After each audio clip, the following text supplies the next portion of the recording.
सीधा आपको बागपत लिए चलते हैं, जहां पर इस वक्त संबोधित कर रहे हैं जनसभा को योगी आदित्यनाथ। भारत की राजनीति में अब किसान को नजरअंदाज करके कोई राजनीति नहीं कर पाएगा, ये मोदी जी ने करके दिखाया है।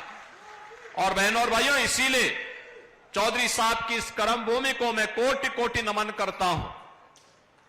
बहनों और भाइयों, हम लोगों ने तो राजनीति में यही सीखा है कि अन्नदाता किसान को सम्मान मिलना चाहिए, अपने पूर्वजों के बताए हुए मार्ग का अनुसरण करके हमें कार्य करना चाहिए।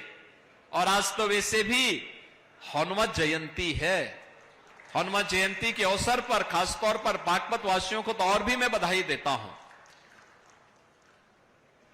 आप तो हनुमान जी के साक्षात आदर्शों का पालन करते हैं। जो कार्य करना है सीधे धड़ल्ले से कर लो, कोई इधर उधर की लौंग लपेट नहीं। और मुझे लगता है ये जो बागपत की पहचान है, किसी के प्रति राग द्वेष नहीं, मजबूती के साथ मूल्य और आदर्शों के लिए सम विषम परिस्थितियों में लड़ना, कार्य करना, अपने नेता के साथ मजबूती के साथ खड़ा होकर के लड़ना, कार्य करना। बहनों और भाइयों, ये बहुत मजबूत स्थिति है, अच्छी बात है। मैं आज इसीलिए आपके पास आया हूं। चुनाव चल रहे हैं, कोई संदेह नहीं कि डॉक्टर राजकुमार सांगवान यहां से अब विजयी न हो, एकदम विजयी होने जा रहे हैं, कोई संदेह नहीं। आपका जो स्नेह मिला है, चौधरी साहब की आवाज, चौधरी चरण सिंह जी की, चौधरी अजीत सिंह जी की आवाज, भारतीय जनता पार्टी और राष्ट्रीय लोकदल की आवाज, अब बागपत के माध्यम, बागपत की इस आवाज को डॉक्टर राजकुमार सांगवान देश की संसद में रखेंगे। लेकिन बहनों और भाइयों, फिर भी कोई चुनाव या युद्ध हमेशा जब तक परिणाम न दे दे तब तक हमें उसके लिए निरंतर प्रयास और तैयारी के साथ काम करना होगा।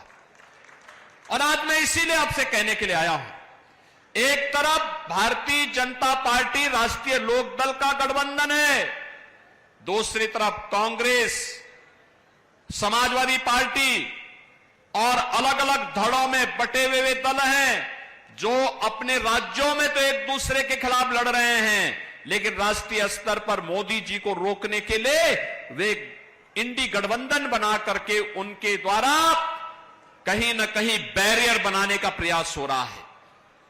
आप देखो उनकी सोच ही क्या।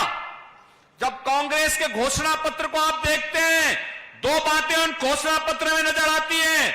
एक, कांग्रेस कहती है कि हम व्यक्तिगत कानून को लागू करके शरिया कानून को लागू करवा देंगे।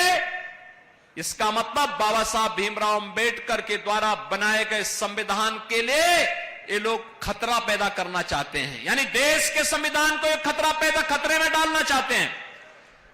तालिबानी शासन लागू करना चाहते हैं। क्या हम तालिबानी शासन को स्वीकार करेंगे? क्या ये देश तालिबानी शासन को स्वीकार करेगा? और दूसरी तरफ क्या कहते हैं?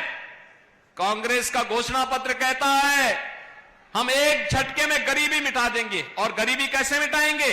यानी आपकी संपत्ति को हड़प करके बेटी और माताओं के, बहनों के जो उनके गहने होंगे उनको ये लोग जब्त करवाने की साजिश रच रहे हैं। यानी देश को तो इन्होंने 60 दशक 6 दशक तक लूटा और अब कह रहे हैं कि हर संपत्ति पर ये लोग डकैती डाल करके उसको जबरदस्ती अपने कब्जे में ले लेंगे और फिर उसका बंदर बांट करेंगे। क्या आप स्वीकार करेंगे कांग्रेस की उसी चेष्टा को? बहनों और भाइयों, सही मायने में अगर आपने देखा है जो नारा दादी ने दिया, वही आज तोती की तरह पोता भी वही रट रगाई बैठा हुआ है। गरीबी हटाएंगे। अरे कब गरीबी हटाएंगे? 65 वर्षों तक शासन करने का अवसर मिला, तब तो कुछ नहीं कर पाए। और आज जब सत्ता से बेदखल भारत की जनता जनार्दन ने कर दिया है, अब उनको फिर गरीबी हटाने की बात नजर आ रही है। बहनों और भाइयों, मैं इसीलिए कहने के लिए आया हूं, गरीबी सही मायने में किसी ने हटाई है और उसको हटाने का कार्य किया है। ये केवल आंकड़े नहीं, हकीकत है कि 25 करोड़ लोग गरीबी रेखा से उभरे हैं, शानदार जीवन जीने का काम कर रहे हैं। और आज इसी का परिणाम है 80 करोड़ लोगों को राशन की सुविधा का लाभ 4 वर्ष से लगातार प्राप्त हो रहा है। बहनों और भाइयों, 60 करोड़ गरीबों को देश के अंदर 5 लाख रुपए की आयुष्मान भारत में स्वास्थ्य बीमा का कवर मिल रहा है।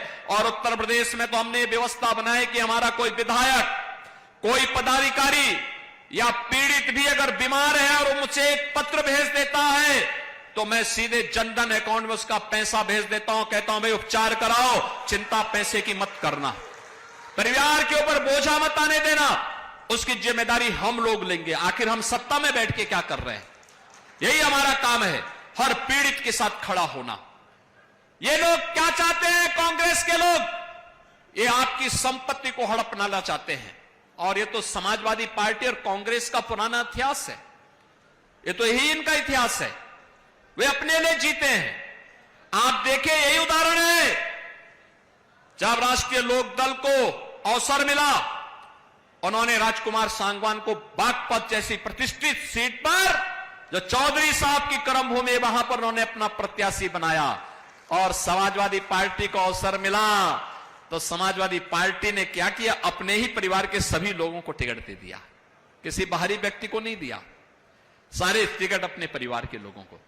बहनों और भाइयों, मैं इसीलिए कहने के लिए आया हूं आपसे, 50 करोड़ गरीबों के जनधन अकाउंट खुल गए, 12 करोड़ किसानों को प्रधानमंत्री किसान सम्मान निधि का लाभ मिल रहा है, 12 करोड़ गरीबों के घर में शौचालय बन गए, 10 करोड़ गरीबों के घर में उज्ज्वला योजना के रसोई गैस के सिलेंडर पहुंच गए, 4 करोड़ गरीबों के मकान बन गए और अगले 5 वर्ष में 3 करोड़ अन्य गरीबों के मकान बनने हैं। इसके लिए अभी से घोषणा हो गई है।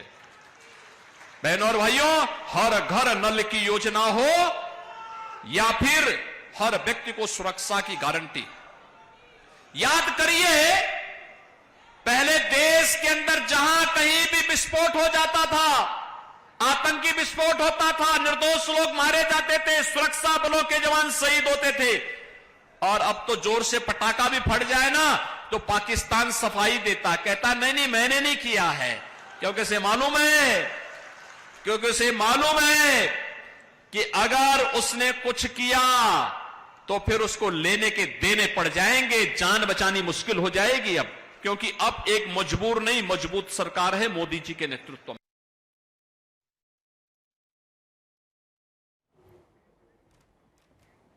बागपत में एनडीए के उम्मीदवार आरएलडी के उम्मीदवार राजकुमार सांगवान के लिए मुख्यमंत्री योगी आदित्यनाथ प्रचार करने के लिए पहुंचे हैं। यह ऐसी सीट जहां से चौधरी चरण सिंह भी प्रतिनिधित्व करने का उनको मौका मिला, एक अहम इलाका, और कहा जाता है कि आरएलडी का गढ़ है। कई बार से यहां आरएलडी जीत नहीं पा रही थी, बीजेपी की सीट हुआ करती थी, सतपाल सिंह यहां से सांसद हुआ करते थे, लेकिन गठबंधन के बाद ये बागपत और बिजनौर आरएलडी को मिली। और आज सेकेंड फेज में प्रचार खत्म होने से ठीक पहले सीएम योगी आज यहां पहुंचे हैं।